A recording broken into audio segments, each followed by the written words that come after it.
بسم اللہ الرحمن الرحیم۔ السلام علیکم ورحمۃ اللہ وبرکاتہ۔ ایک بادشاہ کے دربار میں ایک اجنبی نوکری کی طلب لیے حاضر ہوا۔ قابلیت پوچھی گئی تو اس نے کہا سیاسی ہوں۔ عربی زبان میں سیاسی افہام و تفہیم سے مسئلہ حل کرنے والے معاملہ فہم کہتے ہیں۔ بادشاہ کے پاس سیاستدانوں کی بھرمار تھی۔ اسے خاص گھوڑوں کے استبل کا انچارج بنایا گیا جو حال ہی میں فوت ہو چکا تھا۔ چند دن بعد بادشاہ نے اس سے اپنے سب سے مہنگے اور عزیز گھوڑے کے متعلق دریافت کیا۔ اس نے کہا نسلی نہیں ہے۔ بادشاہ کو تعجب ہوا۔ اس نے جنگل سے سائس کو بلا کر دریافت کیا۔ اس نے بتایا گھوڑا نسلی ہے لیکن اس کی پیدائش پر اس کی ماں مر گئی تھی۔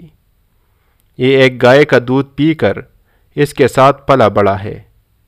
اس آدمی کو بلایا گیا کہ تم کو کیسے پتہ چلا کہ گھوڑا نسلی نہیں ہے؟ تو اس نے کہا کہ جب یہ گھاس کھاتا ہے تو گائیوں کی طرح سر نیچے کر کے، جبکہ نسلی گھوڑا گھاس منہ میں لے کر سر اٹھا لیتا ہے۔ بادشاہ اس کی فراست سے بہت متاثر ہوا اور اس کے گھر اناج، گھی، بنے دمبے اور پرندوں کا اعلیٰ گوشت بطور انعام بھجوایا۔ اس کے ساتھ ساتھ اسے ملکہ کے محل میں تعینات کر دیا۔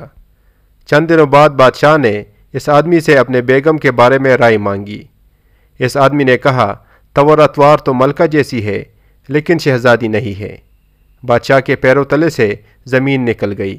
اس نے فوراً اپنی ساس کو بلایا، معاملہ اس کے گوش گزار کیا۔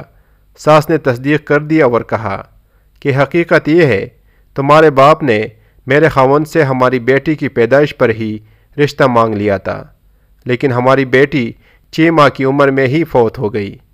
چنانچہ ہم نے تمہارے بادشاہت سے قریبی تعلقات قائم کرنے کے لیے کسی کی بچی کو اپنی بیٹی بنا لیا۔ بادشاہ نے مصاحب سے دریافت کیا کہ اسے ملکہ کے شہزادی نہ ہونے کا کیسے علم ہوا؟ تو اس نے کہا کہ ملکہ کا خادموں کے ساتھ سلوک جاہلوں سے بھی بدتر ہے۔ شہزادیاں ایسے سلوک نہیں کیا کرتی۔ بادشاہ اس کی فراست سے خاصا متاثر ہوا۔ ایک بار پھر سے بہت سا اناج اور بیڑ بکریاں اسے بطور انعام دی۔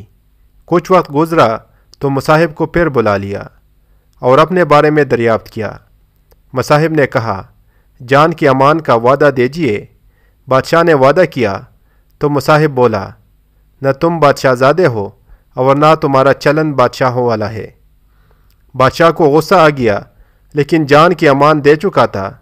سیدھا اپنی والدہ کے محل پہنچا اور والدہ کو سارا ماجرا سنایا۔ تو والدہ نے کہا کہ یہ سچ ہے، تم ایک چرواہے کے بیٹے ہو، ہماری اولاد نہیں تھی تو تمہیں لے کر پالا تھا۔ بادشاہ نے مصاحب کو بلایا اور پوچھا کہ آپ کو کیسے معلوم ہوا؟ اس نے کہا بادشاہ جب کسی کو انعام و اکرام دیا کرتے ہیں تو ہیرے موتی اور جواہرات کی شکل میں دیتے ہیں، لیکن آپ بیڑ بکریاں اور دیگر کھانے کی چیزیں عنایت کرتے ہیں۔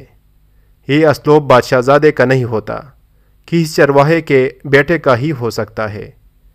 اس لیے کہتے ہیں کہ عادات، اخلاق اور طرز عمل خون اور نسل دونوں کی پہچان کرا دیتے ہیں۔